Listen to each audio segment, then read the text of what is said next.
आपण उद्याच्या जाहीर सभेस बाहेरच्या कोणा पाहुण्याला बोलवलेलं नाही. आपणच पुरेसे आहोत. बाहेरचे लोक येतील, आश्वासने देतील आणि निघून जातील. शेवटी तुम्हाला आणि मलाच हे शहर दुरुस्त करायचं असल्याचा टोला जयंत पाटील यांनी विरोधकांना लगावलाय. नगरपालिका निवडणुकीत राष्ट्रवादी काँग्रेस पक्षाच्या उमेदवारांच्या प्रचारार्थ शहराच्या प्रमुख मार्गावरून भव्य रॅली काढण्यात आली. जयंत पाटील, प्रतीक पाटील यांच्या नेतृत्वाखाली या रॅलीस मतदारांचा उत्स्फूर्त प्रतिसाद लाभलाय. नगराध्यक्ष पदाचे उमेदवार आनंदराव मलगुंडे, पक्षाचे सर्व उमेदवार तसेच पदाधिकारी आणि कार्यकर्ते मोठ्या संख्येने सहभागी झाले. शहरातील झरी नाका येथून रॅलीची सुरुवात करण्यात आली. आझाद चौक ते गणेश मंडई, बुरुड गल्ली, यल्लमा चौक, गांधी चौक, मनेर गल्ली, शंभू आप्पा मठ, शिवाजी चौक, तानाजी चौकातून उदय चौकात रॅलीचा समारोप करण्यात आला. या रॅलीत महिला आणि युवकांची उपस्थिती लक्षणीय होती. युवा कार्यकर्त्यांनी घोषणांच्या निनादात परिसर दणाणून सोडला. जयंत पाटील म्हणाले, निवडणुकीच्या प्रचाराचे शेवटचे 2-3 दिवस राहिलेत. संपूर्ण शहरात मतदारांचा आपणास प्रचंड प्रतिसाद लाभत आहे. या निवडणुकीत 1985च्या निवडणुकीची पुनरावृत्ती होणार आहे. या निवडणुकीत नगराध्यक्ष पदाच्या उमेदवारांसह सर्व उमेदवार मोठ्या फरकाने विजयी होणार आहेत. उद्याच्या समोरच्या प्रचार सांगता सभेत घोषणांचा महापूर येईल. माझ्यावर प्रचंड प्रेम व्यक्त केलं जाईल, मात्र आपण विचलित होऊ नका. आपलं काम चालू ठेवा, असं आवाहन त्यांनी केलं. 2014 साली देवेंद्र फडणवीस मुख्यमंत्री झाल्यानंतर तत्कालीन माजी गृहमंत्री आबा पाटील यांनी सभागृहात भाषण केलं. कदाचित ते आबांचं शेवटचं भाषण असावं. यावेळी आबा म्हणाले होते, मी पक्ष संघटनेत आणि सरकारमध्ये अनेक पदे भूषवली, पण 1 नंबरच्या पदांनी मला चकवा दिला. शेवटी 2 नंबरचे पद हे 2 नंबरचे असते आणि 1 नंबर हा 1 नंबरच असतो. 2 नंबरला काही किंमत नसते. 2 नंबर हा 2 नंबरच असतो, असं म्हणत पाटील यांच्या जुन्या भाषणाचा संदर्भ देत जो भी है देवा भाऊ ही है, देवा भाऊ सबका भाऊ अशा शब्दात भाजपचे प्रदेशाध्यक्ष रवींद्र चव्हाण यांनी उपमुख्यमंत्री एकनाथ शिंदे यांच्यावर नाव न घेता टोला लगावला. विटा नगरपालिकेच्या निवडणुकीच्या प्रचारार्थ पंचफुला मंगल कार्यालयात आयोजित केलेल्या जाहीर सभेत ते बोलत होते. रवींद्र चव्हाण म्हणाले, महानगरपालिका निवडणूक ही कोण छोटे किंवा कोण मोठे किंवा कोण कोणत्या पक्षाचं हे ठरवणारी नाही, तर पुढच्या पिढीचं भवितव्य ठरवणारी ही निवडणूक आहे. या निवडणुकीत तुम्ही केंद्रात आणि राज्यात सत्तेत असणाऱ्या भारतीय जनता पक्षांच्या विचारांचे लोक निवडून दिल्यास भुयारी गटार पाणी योजना यासाठी आम्ही जबाबदारी घेऊन काम करू. देश अशक्त करायचा असेल तर त्यासाठी केंद्रात पंतप्रधान नरेंद्र मोदी यांचं सरकार हवं. सशक्त भारतासाठी सशक्त भाजप हे धोरण आपल्याला घ्यावं लागेल, असंही ते म्हणाले. गेले 40 वर्ष विरोधकांच्या सत्तेच्या जोखडात विटेकरांनो तुम्हाला काय मिळालं? काहीही नाही. पण आता अजिबात चिंता करू नका. लाडक्या बहिणींनी जसा विधानसभा निवडणुकीत इतिहास घडवला तसाच इतिहास या विटा नगरपालिकेच्या निवडणुकीमध्ये आपल्याला घडवायचा आहे. विटा नगरपालिकेवर शिवसेनेचा भगवा फडकावा. विटा शहराच्या सर्वांगीण विकासासाठी लागेल तेवढा निधी नगरविकास खात्यातून उपलब्ध करून दिला जाईल.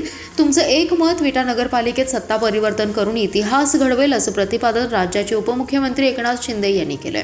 विटा नगरपालिका निवडणुकीतील शिवसेनेच्या उमेदवारांच्या प्रचारार्थ आयोजित जाहीर सभेत ते बोलत होते.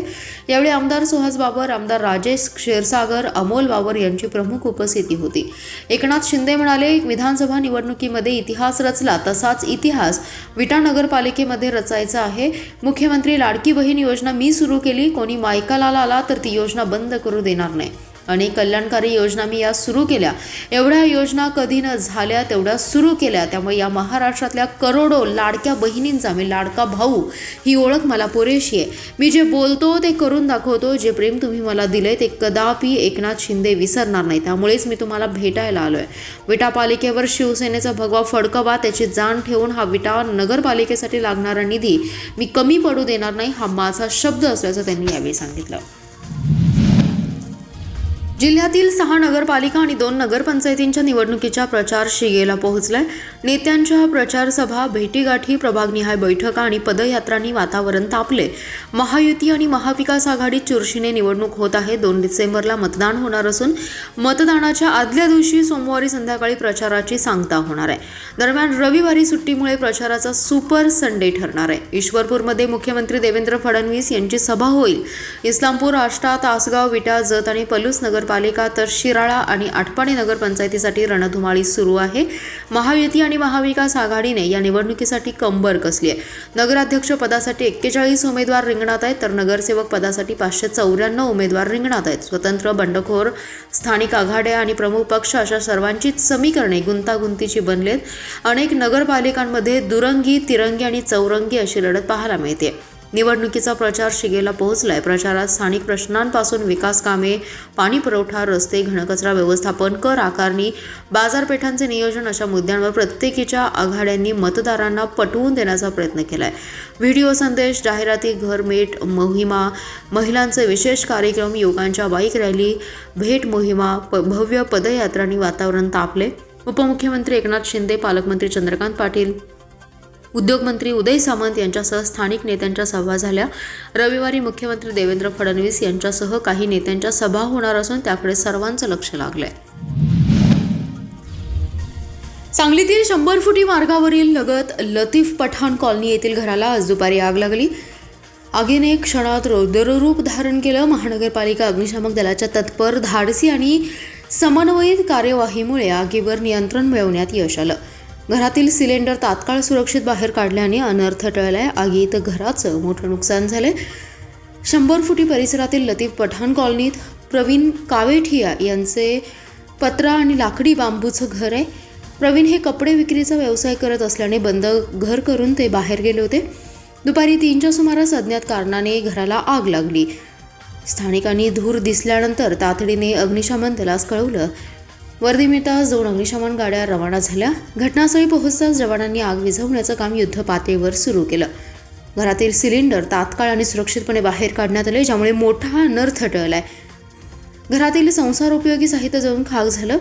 आगीमुळे शेजारील घराच्या भिंतीस किरकोळ झळ बसली. कोणतीही जीवितहानी झाली नाही. आगीचं प्राथमिक कारण अद्याप स्पष्ट झालेलं नसून तपास सुरू आहे. मिरज रेल्वे जंक्शन परिसरात अज्ञात 5 जणांनी गांधीधाम एक्सप्रेसने सुरत मिरज असा प्रवास करणाऱ्या रेखा मनोज कुमार मालपानी यांच्याजवळ असलेल्या सोन्याची बॅग चोरून नेली. या बॅगेत तब्बल 23 तोळं सोनं होतं. जुन्या बाजारभावाप्रमाणे 8 लाख रुपये तर सध्याच्या बाजारभावाप्रमाणे 25 लाख रुपये किंमत होती. मालपानी याबाबत त्यांनी मिरज रेल्वे पोलिसात फिर्याद दिली. रेखा मालपानी या आपली मुलगी आणि बहिणीसोबत गांधीधाम एक्सप्रेसने सुरतहून मिरजेकडे प्रवास करीत होते. त्यांच्याजवळ मोठी प्रवासी बॅग होती. ती प्रवासी बॅग आपल्या आसनाजवळ ठेवली होती. रेल्वे मिरजेजवळ येत असताना अज्ञात 5 जण रेल्वे बोगीत चढले. त्यावेळी 5 ते जण रेल्वे दरवाजाजवळ थांबले होते. रेल्वे मिरज स्टेशनवर आल्यानंतर मालपानी मिरजेत उतरण्यासाठी म्हणून आपली प्रवासी बॅग घेण्यासाठी गेला. त्यावेळी त्यांची बॅग खाली पडलेली दिसली. त्यांनी बॅग घेऊन मुलगी आणि बहीण मिरज रेल्वे स्थानकात उतरण्यासाठी बॅग घेऊन रेल्वे दरवाजाजवळ गेल्या. त्यावेळी अनोळखी 5 जण मालपानी यांना अडथळा निर्माण करत होते. मालपानी या उतरल्यानंतर त्यांना शंका आल्याने त्यांनी आपली बॅग उघडली. बॅगेत असलेले 23 तोळे त्यांना गायब झाल्याचं निदर्शनास आलं. यामध्ये कर्णफुले, नेकलेस, डायमंड आणि इतर सोन्याचे दागिने असे 23 तोळे सोनं चोरीस गेलं. जुनी किंमत 8 लाख तर नव्या बाजारभावाप्रमाणे 25 लाख रुपये त्याची किंमत होती. मालपानी या त्या अज्ञात 5 जणांचा शोध घेण्याचा प्रयत्न केला, पण ते 5 जण त्या दरम्यान पसार झाले. वेगवेगळ्या क्षेत्रात आपल्या कार्यकर्तृत्वाने नावारूपास असलेला सांगली जिल्हा आहे. प्रत्येकाला अभिमान वाटावा, गौरव वाटावा असा सांगली जिल्हा सध्या नशाखोरीमुळे लयास चाललेला स्पष्टपणे दिसतोय. सांगली जिल्ह्याची प्रतिमा मलिन होत असल्याचे दिसते आणि म्हणून सामाजिक स्वास्थ्य, सामाजिक जबाबदारीचं भान ठेवून भयमुक्त आणि नशामुक्त अभियान सुरू करण्यात आले. सुरुवातीला अभियानाच्या माध्यमातून सर्व सामाजिक संस्था आणि राजकीय पक्ष यांनी एकत्रितरित्या सांगलीच्या ऐतिहासिक स्टेशन चौक येथून प्रशासनास जागे करण्यासाठी लक्षवेधी धरणे आंदोलन केलं. प्रशासनाबद्दल सामान्य जनतेमध्ये असलेला रोष, त्याची जाणीव प्रशासनास व्हावी आणि नागरिकांनी आपलेही कर्तव्य समजून या आवश्यक असणाऱ्या अभियानामध्ये सामील व्हावं म्हणून जनजागृती मोहीम हाती घेण्यात आली. आज सांगली येथील आमराई आणि छत्रपती शिवाजी महाराज स्टेडियम येथे नागरिकांना स्वसंरक्षणार्थ प्रतिकात्मक शस्त्र परवाना मागणी अर्ज देण्यात आले. पहिल्या दिवशी तब्बल 700हून अधिक सजग नागरिकांनी अर्ज भरत प्रशासनाबद्दल तीव्र रोष व्यक्त केला आहे. या अनोख्या अभियानाच्या माध्यमातून भयमुक्त, नशामुक्त सांगलीबरोबर बलवान, सदृढ सांगलीसाठी तरुणांनी वज्रमूठ करत अभियानात सामील होत असल्याचं सांगण्यात आलं. तर अनेक महिला, तरुणींनी कौतुक करत समाधान व्यक्त केलंय.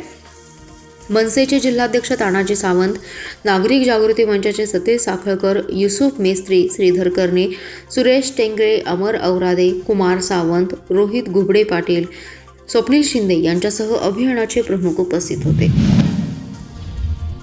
सांगली कॉलेज ते माधवनगर रस्त्यावरील रेल्वे ब्रिज या मार्गावरील खड्डे मुजवण्यासाठी सिमेंट कॉन्क्रीटचा वापर करण्यात आला, परंतु पाण्याचा वापर न केल्याने सिमेंटचा धुराळ्याने परिसरातील तसेच वाहन चालक यांना या धुळीचा त्रास होत असून नागरिकांच्या मागणीनुसार महापालिकेच्या वाहनातून पाण्याचा फवारा करून देखील धुराळ्याचं प्रमाण कमी होताना दिसत नाही. या मार्गावरील असणारी प्रचंड वाहतूक कोंडी आणि त्या जोडीस धुरळा यामुळे स्थानिक नागरिक आणि व्यापारी मेटाकुटेस आलेत. रस्त्यावरील खड्डे बरे पण धुरळा नको असं नागरिकांच्याकडून संताप व्यक्त होत असून महानगरपालिकेने आवश्यक उपाययोजना कराव्यात अशी मागणी माजी नगरसेवक जगन्नाथ ठोकळे यांनी केली आहे.